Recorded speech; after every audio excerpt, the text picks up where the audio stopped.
Selamat pagi, siang, sore, dan malam bagi para investor. Salam sejahtera untuk kita semua. Perkenalkan, saya Nicholas Widiono selaku CTO dari Turina, dan rekan saya. Dan saya Vincent Sugiarto selaku CEO dari Turina. Saya Jessica Septriega, selaku CMO dari Turin. Di sini kami akan menjelaskan tentang bisnis model Canvas kami. Yang pertama, saya akan menjelaskan dari sisi demand terlebih dahulu. Yang pertama ada value proposition. Jadi di sini kami memprovide para user, yaitu sebuah informasi yang terakurat dan terpercaya mengenai hidden gems yang ada di Indonesia. Dengan aplikasi mobile yang mudah digunakan, lengkap dengan fitur seperti navigasi, review, foto, dan video, dan ditambah dengan algoritma yang dapat membantu kebutuhan user.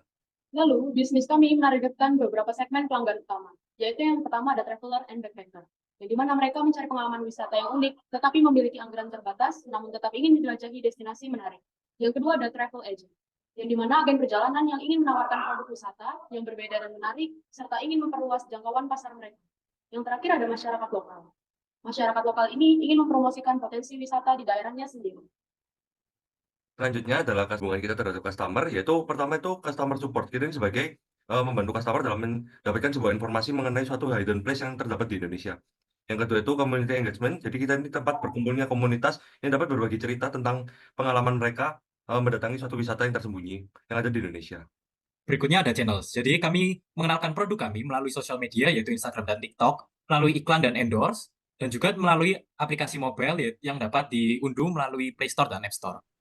Lalu, aktivitas utama kami berfokus pada 3 hal utama, yaitu yang pertama ada koleksi dan validasi, yang dimana kami secara terus-menerus mengumpulkan dan validasi informasi, tentu melibatkan dengan riset mendalam, verifikasi data, kerjasama, dan para ahli lokal.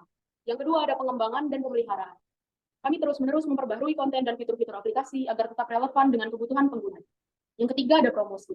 Dengan kegiatan pemasaran digital, kolaborasi dengan influencer, serta partisipasi dalam event-event terkait pariwisata. Lalu, untuk menjalankan bisnis kami mengendalikan beberapa sumber daya bisnis. Yang pertama itu ada tim pengembangan, yang dimana terdiri dari para ahli di bidang pengembangan aplikasi, desain, dan content creation.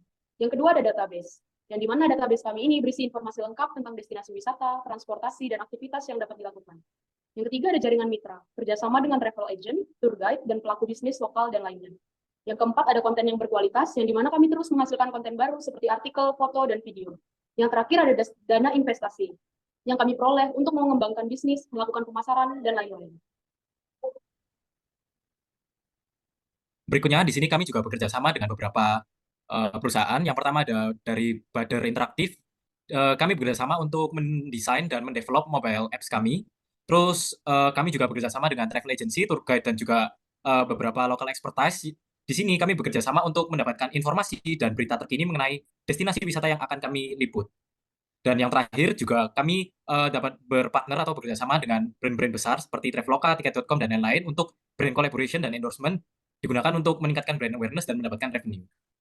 Selanjutnya kita akan masuk di bagian making profit. Yang pertama kita bahas adalah cost structure. Jadi cost structure kita itu terdiri dari startup cost, yakni biaya pembuatan aplikasi kami yang membahas tentang legal, desain, dan infrastruktur seharga $5.375. Dan kita masuk di bagian operational cost. Yang pertama adalah mobile apps maintenance seharga $200 per bulan. Dan yang kedua adalah biaya untuk pengiklanan sebesar 615,25 per bulan.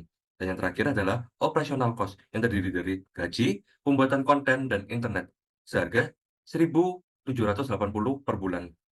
Totalnya adalah 2.595,25 per bulan yang dikalikan dengan 12 bulan adalah per tahunnya adalah 31.143 per tahun. Dan kita masuk ke bagian revenue stream.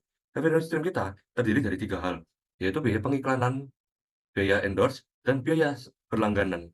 Di biaya pengiklanan seharga 125 per iklan. Dan target kita adalah 15 iklan per bulannya, yang menghasilkan 1.875 per bulan. Dan biaya endorsement seharga 625 per bulan. Dan kita targetnya adalah 1. Dan subscription fee dengan biaya 0,5 per bulan. Dan target kita adalah 1.000 subscription per bulan, yang menghasilkan profit sekitar $500 per bulannya. Total dari pendapatan kami adalah 3.000 per bulan, dan jika dikalikan dengan 12 bulan, adalah 36.000 per tahun. Kos dan pendapatan akan meningkat per tahunnya. Kos akan meningkat sebanyak 15% per tahun, dan pendapatan akan bertambah sebanyak 20% per tahun. Sekian dari kelompok kami. Terima kasih.